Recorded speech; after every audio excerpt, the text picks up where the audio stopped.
Stop au paillage plastique dans votre potager. Mettre une bâche synthétique, c'est polluer son propre jardin avec du plastique qui restera dans votre sol pendant des décennies. Après des mois de travail, on a développé un paillage 100% laine, fabriqué en France dans un rayon de moins de 100 km. Alors voici son histoire.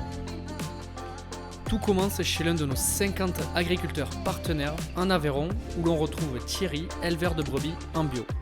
Tout d'abord bonjour, moi c'est Thierry Rivière, éleveur au vin lait à Lemazelles, le dit Lemazelles, sur la commune de Vezin, dans l'Aveyron. On leur enlève cette toison pour en plein été, quand il fait très chaud, elle ne se plairait pas avec autant de laine et en plus c'est une histoire d'antiparasites. Les parasites sont tendance à se mettre dans la toison de la laine et du coup à parasiter la brebis.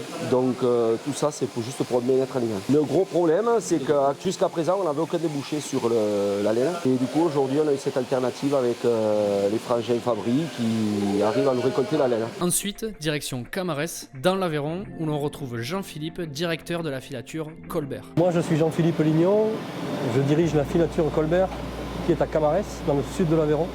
La filature Colbert s'est donnée pour mission de transformer et de valoriser la laine de brebis, puisqu'on est au cœur de la région de France où il y a la plus grosse ressource de laine.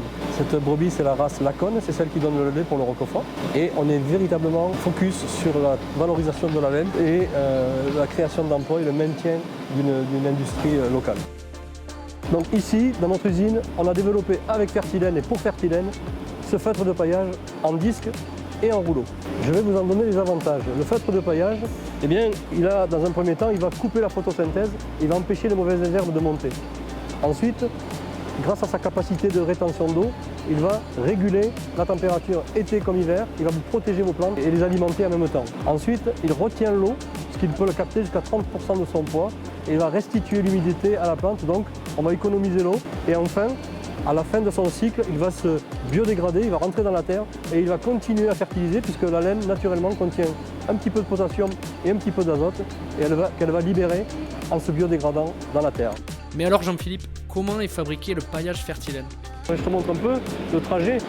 Une fois qu'elle a été préparée, eh bien, la Franck va la prendre, il va la mettre dans la chargeuse qui est là-bas.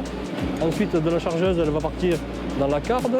De la carde, elle va passer, grâce au voile, elle va passer sur l'étaleur nappeur. L'étaleur, il va la napper et il va en faire des couches successives.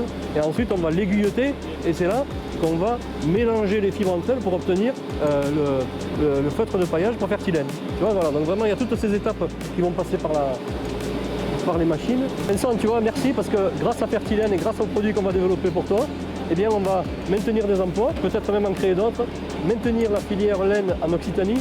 Et ça, c'est très important parce que tu vois, les machines, on est allé les chercher, elles ont plus de 50 ans, on est allé les démonter là-haut à Cholet. Il faut vraiment que les gens sachent que dans la ruralité, eh bien, on se bouge, on fait avancer les choses. Donc si vous voulez soutenir la filière laine en France, il ne vous reste qu'une seule chose à faire, commandez votre paillage sur fertilène.com.